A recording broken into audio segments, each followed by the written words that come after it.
सुत वसुदेवंक तहु जात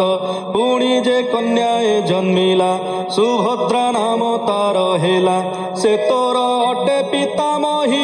एबे तू शुण नर साई जे काले धर्म क्षय हुए अधर्म हुई उदय से काले प्रभु भगवान आत्मा को करंती सृजन जगत हिते मायाधर लीला विहारे हरे भार ए हरि मायार नियंता संगरहित सर्वकर्ता समस्त प्राणी हृदगते साक्षी रूपरे थाए नित्य मायारे खेलई जगते जन्म कर्मादि प्राणी हिते ता माया चेष्टा जीव पक्षे अनुग्रह रूप प्रत्यक्षे सृष्टि स्थिति लय कारण जीवर मोक्षर निदान असंख्य अक्षुहिणी पति असुरे जन्मिले क्षिति राज चिन्ह करी धारण पृथ्वी कले आक्रमण पृथ्वी भाराक्रांत होई धारणे समर्थ नुहई भारा हरण अर्थे हरि जगते नाना रूप धरी हे नृप शुण एक चित्ते से हरि महिमा जे मन्ते निज इच्छारे अवतरी असुर गणଙ୍କୁ संहारी देवे न पांति जार अंत तार मायारे होई भ्रांत से संकर्षणर सहिते लीलारे विहरे जगते यद्यपि सर्वशक्तिमान अटई श्री मधुसूदन संकल्प मात्रे भूमि भार हरणे समर्थ ताहार तथापि भक्तंकर हिते ता अवतार ए जगते कଳି जुगरे भक्त जेते ताहांक अनुग्रह अर्थे पवित्र जस कर्म मान विस्तार कले भगवान जस स्मरणे तम ध्वंस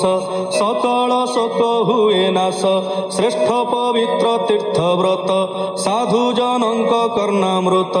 श्रुत अंजलि पथे पान करे जे एक बारे जन कर्म वासना क्षय दक्ष से नर हुई प्रत्यक्ष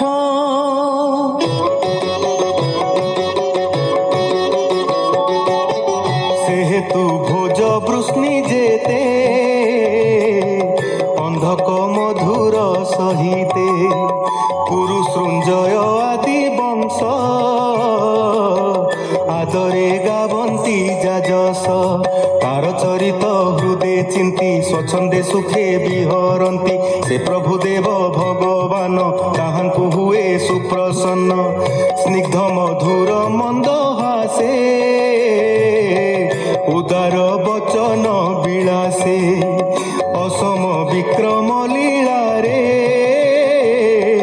सर्वांग सुंदर शरीरे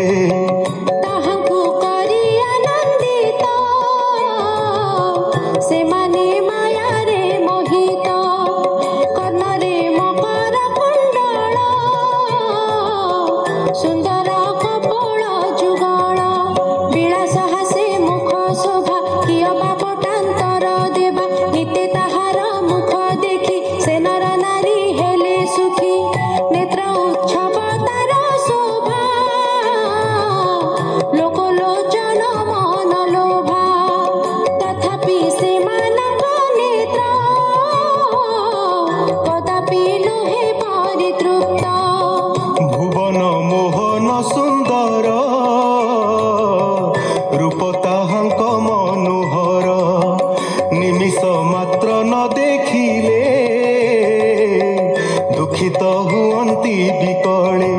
ସେ ବସୁଦେବ ଘରେ ହରି ଜନ୍ମିଲେ ନର ଦେହ ଧରି। ହରିଲେ ଧରଣୀର ଭାର ଯେ ରୂପ ଦେଖି ଦେବାସୁର। ପଶୁ ମନୁଷ୍ୟ ଆଦି ଯେତେ ଶରୀର ଧରି ଏ ଜଗତେ। କୀଟ ପତଙ୍ଗ ଆଦି କରି ଯେ ରୂପ ଦେଖି ଗଲେ ତରି।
ଏଇଠି ଶେଷ ହେଲା ଶ୍ରୀମଦ୍ ଭାଗବତର ନବମ ସ୍କନ୍ଧ।